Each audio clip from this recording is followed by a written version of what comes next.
ಸ್ನೇಹಿತರೆ, ಉತ್ತರ ಪ್ರದೇಶ ರಾಜ್ಯದಲ್ಲಿ ಕಳೆದ ವರ್ಷ ನಡೆದ ಈ ಒಂದು ಅದ್ಭುತ ಪವಾಡ ಎಂಥವರನ್ನಾದರೂ ನಿಬ್ಬೆರಗು ಮಾಡಿಬಿಡುತ್ತೆ. ಈ ಪವಾಡದ ಬಗ್ಗೆ ನಿಮಗೂ ಗೊತ್ತಾದ್ರೆ ಹಸುಗೆ ದೀರ್ಘದಂಡ ನಮಸ್ಕಾರ ಹಾಕಬೇಕು ಅಂತ ಭಕ್ತಿ ಉಕ್ಕಿ ಬರುತ್ತೆ. ಖಂಡಿತವಾಗಿಯೂ ವಿಡಿಯೋ ತುಂಬಾ ಇಂಟ್ರೆಸ್ಟಿಂಗ್ ಆಗಿದೆ. ಯಾರು ಕೂಡ ವಿಡಿಯೋನ ಸ್ಕಿಪ್ ಮಾಡಬೇಡಿ, ಪೂರ್ತಿ ನೋಡಿ. ಉತ್ತರ ಪ್ರದೇಶದಲ್ಲಿ ಶ್ರೀ ಕೃಷ್ಣ ಪರಮಾತ್ಮ ಜನ್ಮ ತಾಳಿದ ಪ್ರದೇಶ ಮಥುರಾ. ಈ ಮಥುರಾ ನಗರವನ್ನು ವೃಂದಾವನ್ ಅಂತಲೂ ಕರೆಯಲಾಗುತ್ತೆ. ವೃಂದ ಅಂದರೆ ತುಳಸಿ, ವನ ಅಂದರೆ ಕಾಡು, ತುಳಸಿ ಕಾಡು, ಹಾಗಾಗಿ ಎಲ್ಲರೂ ವೃಂದಾವನ್ ಅಂತಾರೆ.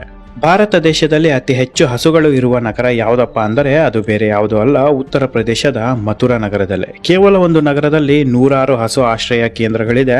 ಲಕ್ಷಾಂತರ ಹಸುಗಳು ಜೀವಿಸುತ್ತಾ ಇದೆ. ಮಥುರಾ ನಗರಕ್ಕೆ ಬರುವ ಪ್ರತಿಯೊಬ್ಬ ಪ್ರವಾಸಿಗರು ಹಸು ಆಶ್ರಯಧಾಮಕ್ಕೆ ಭೇಟಿ ಕೊಡದೆ ಹಾಗೆ ವಾಪಸ್ ಹೋಗೋದಿಲ್ಲ. ಪ್ರಪಂಚದಲ್ಲಿರುವ ಎಲ್ಲಾ ತಳಿಯ ಹಸುಗಳು ಮಥುರಾ ನಗರದಲ್ಲಿ ನೋಡಬಹುದು. ಇದೇ ಕಾರಣಕ್ಕೆ 2017ರಲ್ಲಿ ಮಥುರಾ ನಗರವನ್ನು ಗೋಶಾಲಾ ಕ್ಷೇತ್ರ ಅಂತ ನಾಮಕರಣ ಮಾಡ್ತಾರೆ. ಗೋಶಾಲಾ ಕ್ಷೇತ್ರ ಅಂದರೆ ಹಸುಗಳ ಆಶ್ರಯ ಸ್ಥಳ. ಸ್ನೇಹಿತರೆ, ಪ್ರಪಂಚದಲ್ಲಿ ಹಸು ಏಕೈಕ ಪ್ರಾಣಿ ಉಸಿರಾಡುವಾಗ ಆಮ್ಲಜನಕ ಎಳೆದುಕೊಳ್ಳುತ್ತೆ, ಉಸಿರು ಬಿಡುವಾಗ ಆಮ್ಲಜನಕವನ್ನೇ ಬಿಡುತ್ತೆ. ಇದೇ ಕಾರಣಕ್ಕೆ ಹಸುವನ್ನು ದೇವರು ಅಂತ ಕರೆಯಲಾಗುತ್ತೆ. ಹಸು ಸಾಕುತ್ತಾ ಜೀವನ ನಡೆಸುತ್ತಾ ಇದ್ದರೆ ದೇವರ ಜೊತೆಯೇ ಜೀವನ ಮಾಡುತ್ತಿದ್ದೇವೆ ಎಂಬುದು ಲೆಕ್ಕ.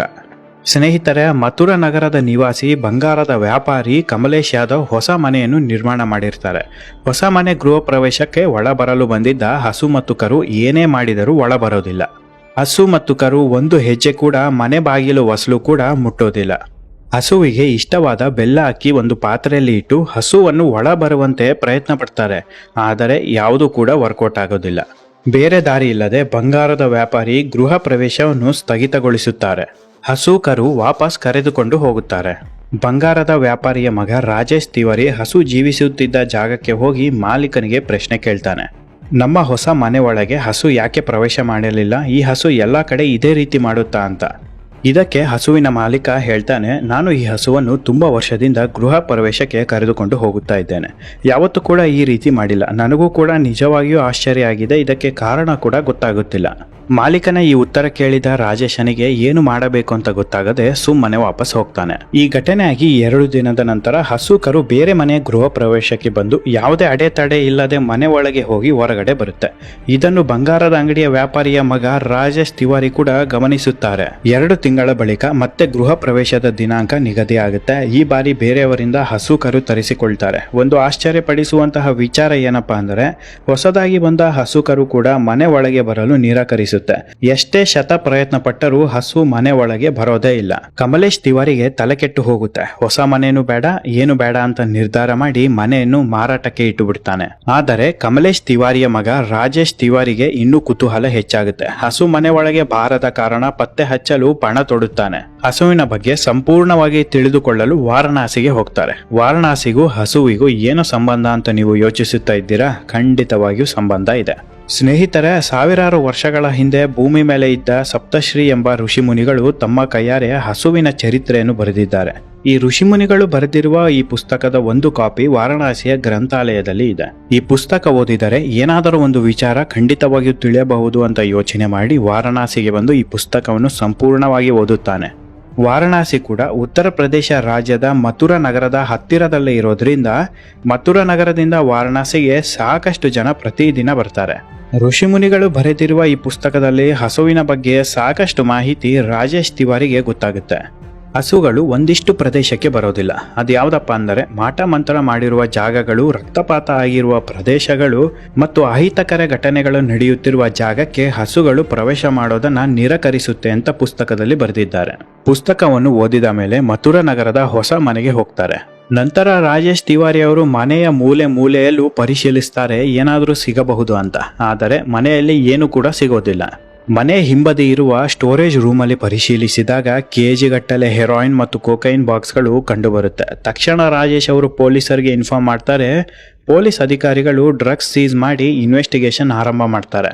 ಸ್ಟೋರೇಜ್ ರೂಮಲ್ಲಿ ಸಿಕ್ಕಿದ್ದು ಎಷ್ಟು ಕೆಜಿ ಡ್ರಗ್ಸ್ ಗೊತ್ತಾ? ಬರೋಬ್ಬರಿ 800 ಕೆಜಿ ಡ್ರಗ್ಸ್. ತನಿಖೆಯಲ್ಲೇ ಗೊತ್ತಾಗೋದು ರಾಜೇಶ್ ಅವರ ತಂದೆ ಕಮಲೇಶ್ ತಿವಾರಿ ಡ್ರಗ್ಸ್ ವ್ಯಾಪಾರ ಮಾಡುತ್ತಾ ಇದ್ದರು ಅಂತ. ಈ ವಿಚಾರದ ಬಗ್ಗೆ ಮಗನಿಗೂ ಯಾವುದೇ ಸುಳಿವು ಕೂಡ ಇರಲಿಲ್ಲ. ಕಮಲೇಶ್ ತಿವಾರಿ ಅವರ ಡ್ರಗ್ಸ್ ಬಿಸ್ನೆಸ್ ಬೇರೆ ಕಡೆ ಇತ್ತು. ಯಾವಾಗ ಭಾರತ ದೇಶದಲ್ಲಿ ಕೋವಿಡ್-19 ಲಾಕ್ಡೌನ್ ಆಗುತ್ತೋ ಅದೇ ಸಮಯದಲ್ಲಿ ಹೊಸ ಮನೆ ನಿರ್ಮಾಣ ಕಾರ್ಯ ಆರಂಭ ಆಗುತ್ತೆ. ಹಾಗಾಗಿ ಮನೆ ಗೋಡೌನ್ಗೆ ಡ್ರಗ್ಸ್ ಅನ್ನು ಶಿಫ್ಟ್ ಮಾಡ್ತಾರೆ. ಡ್ರಗ್ಸ್ ಮಾರಾಟ ಮಾಡೋದು ಸುಲಭವಾಗುತ್ತೆ ಅಂತ.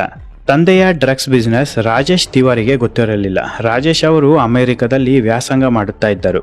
ಗೃಹ ಪ್ರವೇಶ ಇರುವ 1 ವಾರದ ಮುಂಚೆ ಅವರು ಇಲ್ಲಿಗೆ ಬಂದಿರ್ತಾರೆ. ತಂದೆಯನ್ನು ಬಿಡಿಸುವ ಯಾವುದೇ ಪ್ರಯತ್ನ ಮಗ ಮಾಡಿಲ್ಲ. ತಂದೆಯ ವಿರುದ್ಧವೇ ಸಾಕ್ಷಿಯನ್ನು ಕಲೆ ಹಾಕಿ ಕೋರ್ಟಿಗೆ ಪ್ರೊಡ್ಯೂಸ್ ಮಾಡಿ ತಂದೆಯನ್ನು ಜೈಲಿಗೆ ಹಾಕಿ ನ್ಯಾಯ ಗೆಲ್ಲುವಂತೆ ಮಾಡಿದ್ದಾರೆ. ಕಮಲೇಶ್ ತಿವಾರಿ ಅವರು ಮಾಡುತ್ತಿದ್ದ ಡ್ರಗ್ಸ್ ದಂಧೆ ಪತ್ತೆ ಹಚ್ಚಿದ್ದೇ ಹಸು. ಗೃಹ ಪ್ರವೇಶದ ಸಮಯದಲ್ಲಿ ಹಸು ಮನೆ ಒಳಗೆ ಬರಲಿಲ್ಲ. ಹಾಗಾಗಿ ಮನೆಯಲ್ಲಿ ಏನೋ ಸಮಸ್ಯೆ ಇರಬಹುದು ಅಂತ ರಾಜೇಶ್ ಹುಡುಕಾಟ ನಡೆಸಿದಾಗ ತಂದೆಯ ಡ್ರಗ್ಸ್ ದಂಧೆ ಹೊರಬರುತ್ತೆ. ಇದೆಲ್ಲ ಆಗಿ 5 ತಿಂಗಳ ಬಳಿಕ ಮತ್ತೆ ಗೃಹ ಪ್ರವೇಶ ಜರುಗುತ್ತೆ. ಕಳೆದ 2 ಬಾರಿ ಬಂದಿದ್ದ ಹಸುಗಳನ್ನು ಈ ಬಾರಿ ಮತ್ತೆ ಕರೆಸ್ತಾರೆ. 2 ಹಸು ಕೂಡ ಮನೆ ಒಳಗೆ ಹೋಗುತ್ತೆ. ವಿದ್ಯಾಭ್ಯಾಸಕ್ಕೆ ಮತ್ತೆ ಅಮೆರಿಕಕ್ಕೆ ಹೋಗಬೇಕಿದ್ದ ರಾಜೇಶ್ ಮಥುರಾದಲ್ಲೇ ಉಳಿದು ಒಂದು ಹೊಸ ಅಧ್ಯಾಯನ ಆರಂಭ ಮಾಡ್ತಾರೆ. ಹಸುಗಳ ಆಶ್ರಮ ಮತ್ತು ಹಸು ಚಿಕಿತ್ಸಾಲಯವನ್ನು ಶುರು ಮಾಡ್ತಾರೆ. ಕೇವಲ 5 ತಿಂಗಳ ಅವಧಿಯಲ್ಲಿ ಇವರ ಸ್ವಂತ ದುಡ್ಡಿನಿಂದ ಸಾಕುತ್ತಿರುವ ಹಸುಗಳು ಎಷ್ಟು ಗೊತ್ತಾ? ಬರೋಬ್ಬರಿ 50,000ಕ್ಕೂ ಹೆಚ್ಚು ಹಸುಗಳು.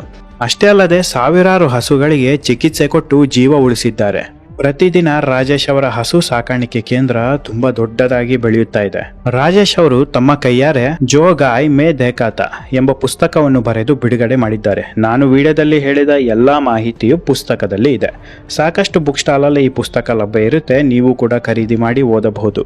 ಸ್ನೇಹಿತರೆ, ನಿಮಗೆ ಈ ವಿಡಿಯೋ ಇಷ್ಟ ಆಗಿದರೆ ದಯವಿಟ್ಟು ಒಂದು ಲೈಕ್ ಕೊಡಿ, ಶೇರ್ ಮಾಡಿ, ಸಬ್ಸ್ಕ್ರೈಬ್ ಮಾಡಿ. ಪಕ್ಕದಲ್ಲೇ ಇರುವ ಬೆಲ್ ಐಕಾನ್ ಪ್ರೆಸ್ ಮಾಡೋದನ್ನ ಮರೆಯಬೇಡಿ. ಇದೇ ರೀತಿ ಇಂಟ್ರೆಸ್ಟಿಂಗ್ ವಿಚಾರದೊಂದಿಗೆ ಖಂಡಿತ ಮತ್ತೆ ಮುಂದಿನ ವಿಡಿಯೋದಲ್ಲಿ ಸಿಗುತ್ತೇನೆ. ಅಲ್ಲಿವರೆಗೂ ಎಲ್ಲರಿಗೂ ಶುಭ ದಿನ.